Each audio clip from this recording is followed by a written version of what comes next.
اولاد تیار کیسی کی ہم نے؟ جو اولاد نمازی نہیں ہے وہ کیا ایصال ثواب کرے گی؟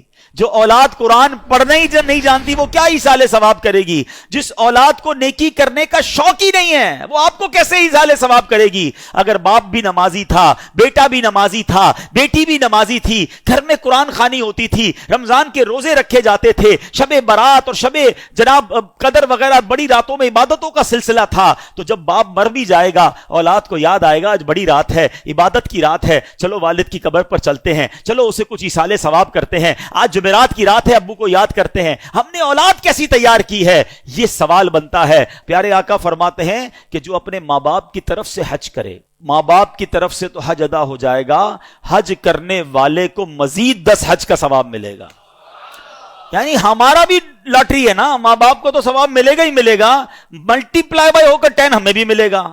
اب اگر یہ حدیثیں پڑھی ہوں گی تو بچہ جب حج کرنے جائے گا تو ماں باپ یاد آئیں گے نا، ورنہ ماں باپ کو کون یاد کرے گا؟ ایک اور جگہ پیارے آقا فرماتے ہیں جب تم میں سے کوئی نفل خیرات کرنا چاہے نا، کبھی کبھی ہوتا ہے کسی مسجد میں پیسے ڈال رہے ہیں، کسی غریب کو دینا ہے، کسی کی مدد کرنی ہے، یہ ثواب تو ملے گا۔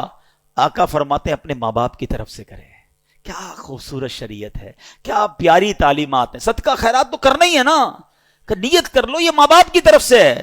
نبی پاک فرماتے ہیں اس کا ثواب انہیں ملے گا اور خیرات کرنے والے کے ثواب میں بھی کوئی کمی نہیں آئے گی، تمہیں بھی ثواب ملے گا، ماں باپ کو بھی مل جائے گا۔ سچ بتاؤ جب ماں باپ کو کوئی بیٹا روز ثواب پہنچاتا ہوگا ان کی روح کتنی قبر میں خوش ہوتی ہوگی۔ بیٹے نے ظہر پڑھی ہے تو دعا کی ہے، عصر پڑھی ہے تو دعا کی ہے، تھوڑے پیسے خرچ کی ہیں تو ثواب پہنچایا ہے، جمعہ ہوا ہے تو قبر پر آ کر یاسین سنا کر گیا ہے، عمرے پر گیا ہے تو میرے نام کا عمرہ کیا ہے، حج پر گیا ہے تو مجھے نہیں بھولا، مزار پر گیا ہے تو مجھے یاد کیا ہے، کسی غریب کی مدد کی ہے تو مجھے یاد کیا ہے، میرے مرحوم میرے مرنے کے بعد میرے رشتہ داروں کا بھلا کر رہا ہے۔ یہ وہ کام ہیں جو کر کے ہم اپنے مرحوم والدین کی روح کو خوش کر سکتے ہیں۔